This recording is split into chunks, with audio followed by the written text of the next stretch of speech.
The shame, the humiliation, the self-blame. Was I not good enough? Am I not attractive enough?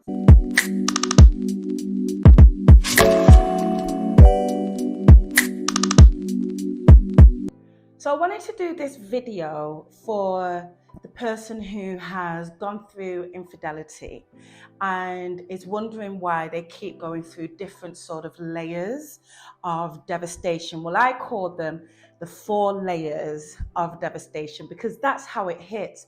And usually when I'm working with my clients, they'll be really hurt by one aspect of the infidelity. They'll get over that and they think they're okay, and then woof, another aspect of the infidelity will hit them. It's almost like their mind only allows them to deal with a small portion of it at a time. Maybe it's a level of self-protection, but it's definitely the way that the mind helps to navigate you through this season, because if it all came to you at once, it's quite a lot. So I want to give you sort of the 4 main layers of devastation that you may experience. It's not all of them. Everybody's different, but there typically are these 4. They don't happen in any specific order. You might experience more than one at a time, but I'm hoping that this video helps you to understand what's going on. Because many people will feel like, oh, I thought I'd overcome the whole thing, whereas really they've only overcome one layer of devastation. But if you recognize that, okay, I've dealt with this aspect, now I'm being hit with another aspect of it, it's okay, it's just another layer of devastation, this is just another thing that I have to work through on my healing journey. And journey is the words that I want you to bear in mind throughout this season. It is a journey. It's not to be rushed. There's many aspects to it. Hopefully this video is going to help you to navigate through it better. So here's layer of devastation number 1. And remember, this isn't in any particular order. And it is the level of lies and deceit that actually took place. That can be such a hard pill to swallow, that this person that you placed your trust in, your emotional, physical trust, your life, in their hands, was able to look at you every single day and lie to you and deceive you. And that can just feel awful. And it can take a long time to reconcile with that in your mind, and can bring a lot of devastation, not only to you emotionally, but obviously to your relationship and the level of trust that you have. And bearing in mind that a relationship without trust doesn't have very much. So this layer of devastation really hits hard on so many levels, because now you're wondering, even during the healing process, them even apologizing, is it real? Them telling you that they're never going to do this, is this another deceit?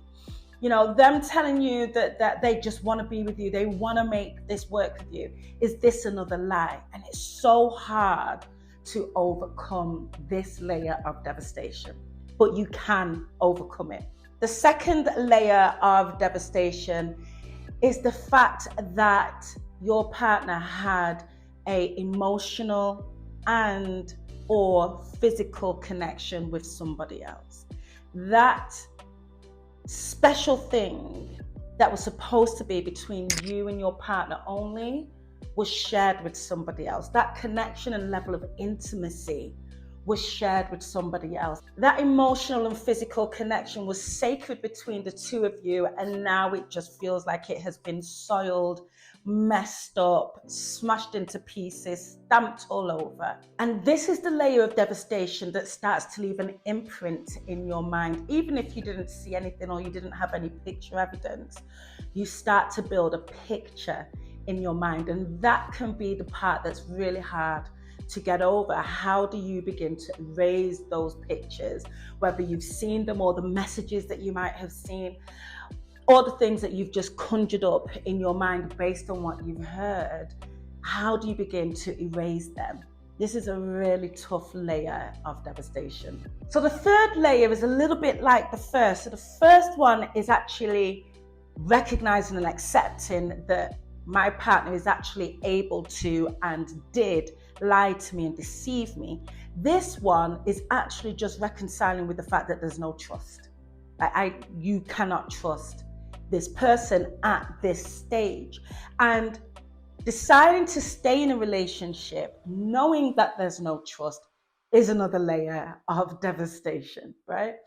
And it can be really hard. It almost feels like, and I remember it feeling like, me jumping out of the frying pan into the oven, as in the first layer of, you actually lied to me, you deceived me, and that was hard to deal with.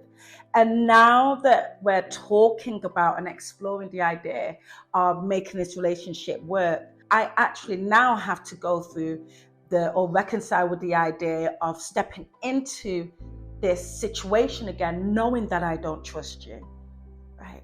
And that is very, very scary and can bring another wave of devastation, even when you thought that you were working towards something, right? And the fourth main layer of devastation is the humiliation, the shame, the humiliation, the self-blame, right?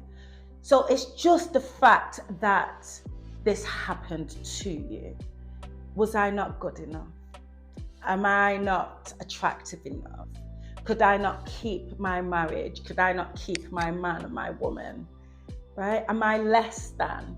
The shame of it all. And if people find out, what does that mean about me? What does it say about me? What does it say about this union or this love that, I thought that we had? All the things that we put out there, of maybe being this great couple, now looks like it was all a lie, and I feel humiliated and ashamed by the whole thing. This is an absolutely huge layer of devastation, particularly when there's a lot of people involved, families, friends finding out, even children. It can be very, very embarrassing that your partner stepped out of your marriage to seek connection, whether that is physical or emotional, with somebody else. And getting over that layer of devastation, I would say, is so critical, whether you want to stay in this relationship or not, because that's about you and your self-worth, right? And I'm going to take this opportunity now to remind you that this was not your fault. You have nothing to be ashamed of or embarrassed about. It was your partner who had a number of different options to take if they were unhappy in a relationship, but chose to take this action of stepping out of the marriage. That was not about you. So you have no reason to be ashamed, humiliated, embarrassed, or even self-blame. So really hope that this resonated with you, and I'm hoping that it helps you to navigate through it all a little bit better. But listen, if you are struggling, I'm always here for you. Just use the link in the description, book a free breakthrough call. Let's talk about your current situation and how you want to move forward, whether that's alone or still together. I know that an affair does not have to mean the end of your marriage. Not only does it not have to mean the end of your marriage, but you are actually able to create an amazing, thriving, happy marriage even after an affair. As always, if you have any questions, go ahead and use the comment box or shoot me an email, admin@marriageforreal.co.uk. I'll see you in the next video.